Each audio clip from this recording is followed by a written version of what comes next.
If you are staring down your first ever remodel project, you might be feeling a little intimidated. You might be feeling frozen right in place. Do you have the know-how to make this happen? How hard will a whole home overhaul be? Is it going to cost what you've estimated in time, in money, in energy? The best way to answer all those questions for yourself is to start with a small, discrete update project and take all your plans for a test drive. And I believe that a small bathroom update is the perfect first project to do just that. So today, let's talk about it. Hey there, welcome back to Mid-Mod Remodel. This is the show about updating MCM homes, helping you match a mid-century home to your modern life. I'm your host, Della, architect and mid-century ranch enthusiast. You're listening to episode 1303. Okay, last week I used a bath as an example as one part of a master plan to pivot with. It's a great project that you can tune up or down the scale. And similarly, it's a great, simple first project. In fact, I think it's the perfect first project to get yourself moving. Before I even get into that, let's just check your level of intensity, enthusiasm, experience right now, because it might be that even a small bathroom update is too much for you at this moment. And if that's true, you can start even smaller. There are easier things you can do to begin some home improvement, some home personalization. If you're wondering whether you're even going to do anything, you're feeling completely stymied, then set the bar lower. Set the bar on the ground so you can step right over it. Don't start with a bathroom. Start with something like new hand towels for the bathroom in your favorite color. Start with new modern house numbers attached to the front of your house. Start with a fun vintage coffee table you dig up by hitting a couple of estate sales and thrift stores this summer with a friend. Really small. This is your permission slip to go at your own pace because no one's grading you on this. The point isn't to pass or fail remodeling your house. The point is to like your home better. The point is to feel good about yourself in such a way that encourages you to do a little more next time. So if you've been wanting to make changes to your home and you feel like everything is too much for your time, your money, your attention right now, then make your start really, really, really small. I'll send you all the way back to another pep talk episode about starting super small, where I focus on a room recipe for an easy mid-century upgrade to any room. You can grab the freebie at midmod-midwest.com/room recipe, or check out the podcast that walks you through that process. It's episode 203. So you can find that at midmod-midwest.com/203. So if you are listening to me talk about small bathrooms and perfect first projects right now, and you're thinking, nope, I don't want to get out pliers or a hammer or wire cutters or call a plumber or really buy anything very expensive, that's fine.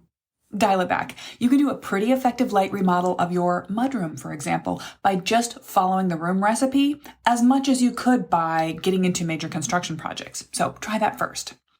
I'll pull together all of these resources that I mentioned, as always, plus a transcript of this episode at midmod-midwest.com/1303. But let's get back to our topic. If you're thinking you want to start taking on some real home improvement projects around your home in the near future, make some significant changes. Tweak your time capsule house a little further down into the modern era, or a lot of people are in a place where they have bad remodels layered over their mid-century home and they need to roll that back. Those things are bigger projects. They can be intimidating. I get that. And even if you're hiring someone out to do all the work, there'll still be a lot of choices involved in any remodel. There's a lot of expenses and a lot of questions from the contractors. In some cases, that kind of big contractor project can be as intimidating as a DIY project because you have a professional perhaps raising their eyebrows at you and telling you that they don't like your mid-century choices. Now, by the way, if you're having trouble communicating with your contractor or you're worried about how to find the right contractor, I'm going to do an episode on that a little later this season, how to find a contractor who can work with you on a mid-century remodel. So stay tuned for that. But right now, I would love to let you stick a stake in the ground, test your mettle against a small bathroom remodel. And I really think this is the perfect first project, whether you're DIYing it or hiring the work out. Remodeling a bathroom in your house is a great microcosm for the bigger project. It has all the moving pieces. You'll need to deal with plumbing. You'll need to deal with electrical. You will choose colors, fixtures, finishes, tile. There are a lot of choices packed into a small space. But at the end of the day, it's just a small space. And ideally, it's not the only bathroom in your house. Sidebar. Part of the reason I think of a small bathroom update as the perfect first project is because it has a little bit of a trailing wheels effect. You're not decommissioning one part of your house unless you are in the boat I was in when I started working on my house, which is that I totally decommissioned all the bathrooms in my house at the same time. I don't recommend this. Let me just tell you this story. When I bought my house, it had a full bath on the main floor between the bedrooms that served the entire house, and one of those freestanding toilets you sometimes find in a basement in a mid-century house. Over the years, I've heard a number of different stories about why these basement toilets exist that just stand out in the middle of an open room. People sometimes say they were a cheap plumbing fixture that the plumber could use to test drainage better than a floor drain. Other people have told me they were a relic of the cloth diaper era, and that's why you find them next to the laundry. They were the place where you could swish out a dirty diaper before throwing it into your 1950s dream washing machine. But whatever the reason for that, I had one in my basement, and I now have a 3/4 bathroom that I moved all the plumbing slightly to set up in exactly the layout spot I wanted to. For reasons of my own derangement, I didn't do this in a logical order where I had one bathroom set up so I could take the other offline. Instead, while I was working on the basement, I decided really quickly I wanted to make a toilet replacement in my upstairs bathroom. And I had already torn out the basement plumbing because I was in the process of relocating that new bathroom. So the only toilet in the house was my main bathroom. And I decided to take that out, replace the flooring in the bathroom, and put in a new fixture, fully removing all modern plumbing and indoor plumbing from my house. So believe me when I tell you, I did a speed run through that project. I roped my dad into it, and we did that part of the project in a day. We removed the existing toilet, scraped up the existing, probably original laminate flooring in the bathroom, identified a few weak areas in the subfloor and repaired them, cut out, installed new cork flooring. Yes, I love cork in a bathroom, and I can talk about that more with you later, and installed the new toilet back into its spot between 7 in the morning and 7 at night. I think we went over to the library in the middle of the day to make use of the public bathroom and just tried not to drink too much water. Here's one of these do what I say, not what I do things, because part of why I'm recommending to you a small bathroom update as like a perfect first project is because I'm assuming you're not going to do what I did. Don't take your entire indoor plumbing system offline at the same time if you can possibly help it. Certainly not while you're living in your house. But this is why a bathroom can be a training wheels project and can be an easier because you have ideally something else in the house that can serve that purpose. So you can go a little slower. You can take your time. You don't need to do a 7 in the morning to 7 at night turnaround on your updates. You can have the time to have a lag between contractors coming or get busy in your own life and let things drag a little bit. Now, there's a reason too why I think a bathroom is a perfect first project over, say, a kitchen as a starter project. A lot of people start with their kitchen update and then tie in a few other spaces. And that's because it often feels like the most pressing area, the most frustrating part of the house, the thing you most want to do. And there's some logic to that, particularly if you have more remodeling experience, if you've remodeled in a previous home, or you have a partner who has, or you've got good advice even from a parent or a loved one who's on your side. You can take the go big or go home approach and do your kitchen right. Now, when you do your kitchen correctly, it can be the template for the entire house. You get a master plan approach to the entire thing. You set your style in the kitchen with the woodwork, with the trim, with the finishes. And once you've done that, all of the other smaller repair projects, tweak projects, updates you do, you just follow the template you set for yourself in the kitchen. And that can be really a way to take a huge leap forward in a project all at once. Even if you don't have the time and the budget to do your entire remodel in one swoop, if you put your kitchen at the front and center of phase 1, you will have done more than half the work of the project by the time you finish that kitchen. But it's a lot. It's not a beginner project. A kitchen update is the sort of 202, 303, maybe graduate level work. So when you are new to remodeling, when you've never done anything, you're a first-time home buyer, you've never picked up a hammer, you're not handy, you've never dealt with contractors before, I love to think about a starter project, a small one to just test the waters before you go in on something bigger.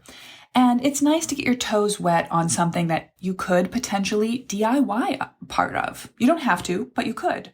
Or that you can find a friendly jobbing plumber to help you with a few key parts. You might be able to leave the electrical in a bathroom entirely alone, or just replace a few fixtures in their spots, which is a homeowner project anyone who's cautious and responsible can do by making sure they've turned off the relevant breakers and they test their work right afterwards. Or you can find a small-time electrician to help you with those pieces too. And anyone can lay tile if they're willing to be careful, and it'll turn out perhaps slightly less perfectly than a professional. Anyone can paint. Anyone can hang shelves if you have a desire to do so. All these are tasks that you could theoretically do now and learn whether they are parts of the project that you would like to be responsible for DIYing in the greater house. Because another thing I often see homeowners do is assume they'll want to do more of a project. And once they get into it, they realize this is not a task they enjoy, but they assigned it to themselves and they've budgeted for it not to be a hired out part of the work. When you've done one or two small starter projects, and again, a bathroom can be a perfect project in this way, you get to learn what's fun and what's frustrating to your personality type, maybe to the way you and your partner work together. So a bathroom, particularly a not main bathroom, is such an easy place to hone a variety of skills with low stakes and figure out if you feel like you like the quality of your own work and you enjoy doing that work. For myself, I have been involved in hanging drywall exactly once in my life, and while I was capable of doing it, I did not enjoy it. So I have learned that I will always hire out hanging drywall. I actually like electrical work. I'm not a licensed electrician, so there's part of the work I can't do, but I often try to find an electrician who will let me work as their assistant and do some of the rough-in work, the prep work. It's meticulous in a way that I find really satisfying. So you'll learn these things about yourself. Maybe you love laying tile. Maybe you hate it. But these are things you can figure out. Places where you learn where if you want to get involved in some DIY work in your house, you can find out what actually will be fun as opposed to what you imagine might be fun.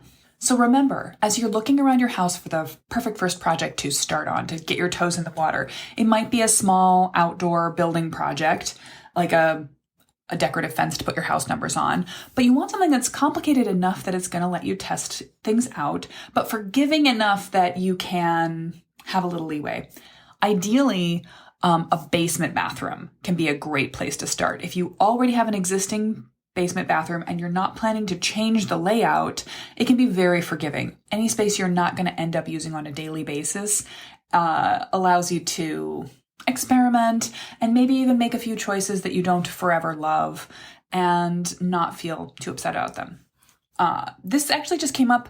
I see people identify this for themselves. Some recent clients, I just finished a master plan for them last fall. They were sitting with their solutions package. That's the version of the deliverables where there's still multiple options on the table. And they sat with that for a little longer than usual, then came back with me recently to work out their final, we choose this version, we choose this version, we choose this version, schematic drawings. And in the meantime, I was delighted to hear from them that they've been working on the basement bathroom, which was odd-shaped, tired-looking, and grossly in need of an update. We'd made some design proposals to them, and they had tweaked those and just dived in on making some of the problems go away. So they are really getting to test out the process, not only of doing this work each individually, but this is their first couple project. So finding the right plumbers, finding the electrician, getting into some of the tile work themselves, working through these processes, they're really getting to test out the process. Even the feeling of having strangers in their home doing work while one of them works from home. All of these things are very helpful to have a relationship with, to have some experience with once you start a bigger remodel. And they're getting to know all of that because they've started in on this somewhat DIY small bathroom update. Perfect first project. So if you've been holding yourself back from starting in on your bigger plans, a small addition, a kitchen upgrade, opening up some spaces inside the house, adding an owner suite, or anything else, it's not at all a bad idea to start really small. Make a microcosm of the house with a small bathroom update, and anywhere along the range from just giving it some fresh paint and shining up the tiles you already have to recreating a color-themed bathroom from the vintage era by sourcing a whole bunch of different vintage pieces and replacing the 90s cabinet with original or building something new in a custom way. Finding the pieces of the project that excite you and finding the balance of how much you want to hire out and how much you want to do yourself is really going to teach you a lot about how you want to run your own remodel in the future. This seems counterintuitive based on everything I always advise about having a fully fleshed out master plan before you begin. Well, I'm going to do an entire episode a little further along this season about the design basics to keep in mind for a mid-century bath update. But this is also where having a style guide can grow up from one space or can be a holistic vision that then focuses down for one space. And this is a process I talk about in my recent live recorded design workshop on mid-century style guides. The mid-century style guide clinic walked through the process of thinking about your whole house style through the lens of a single space. And in that workshop, which I gave live in April, I walk the people who attended and anyone watching the recording through every step in the process of focusing your decision-making, starting with your why, your dreams, those nebulous big picture things about your style, and then getting down to how to make it easier to choose every individual product and finish that's going into a space like a bathroom. Even a small bathroom space can easily overwhelm you with the level of decisions that are necessary. And if that's what's holding you back from taking this process in hand, especially if you're not planning to do the work, you're planning to hire it out, but you just don't know what you'd choose for tile, for a faucet, for light fixtures, and more, then I have a magical process of simplifying all those choices, and I will walk you through exactly how to do that, including half a dozen templates, guides, and forms that you can use to get yourself through the process, taking it bit by bit, or just sitting down and watching the entire 2-hour workshop in one chunk to bang through this process. You can grab that at the Learn With Us page on our website, and I'll put a link to it in the show notes for today. In fact, during that workshop, I used the example of a small bathroom as the demonstration project for how to see the entire process. You can see the style quiz, the sample mood board images, the materials collections for a bathroom, and basically follow the leader to adapt those choices I suggest for your own space. If you're at the what's the perfect first project to kick off my remodel stage right now, then I also have another suggestion. I think you might really benefit from joining the Ready to Remodel program because that is the perfect forum to share your ideas with other homeowners, get feedback and encouragement from people in the exact same place or who did this a year or two ago and have really fresh memories of how it feels. Find that community of other mid-century homeowners going through the exact same struggles and triumphs that you are. You can use the energy of taking on that perfect first project to kickstart bigger changes in your home when you have a framework and a group of people all encouraging you to do that. The bottom line here is that if you're looking for the perfect first project to kick off your remodel plans, it's a small bath update. It's forgiving and yet complicated. You can tune it up or down the level of intensity of a project that you want to take on, how much you want to DIY versus hire out the work, and it'll be a great exercise in coordinating, in setting a scope of work, in commuting with contractors, in feeling what it's like to have people in your home during the workday, especially if you are a work from home person like many more of us are these days. All of these are experiences that will help you as you think about your bigger down the road projects. So grab the transcript that I've just talked you through and the links to the resources, the room recipe, the style guide clinic, and more at midma-midwest.com/1303. And then stay tuned. Next week on the podcast, I'm sharing the secrets of great mid-century bedroom storage. Meanwhile, I'd love to hear from you. Have you ever done a home remodel project? Are you deeply experienced? And if so, what was your starter project when you began? And if you've never done anything on your remodel before, how does it sit with you? Send me an Instagram DM and let me know if you've been inspired to take on this perfect first project in your house.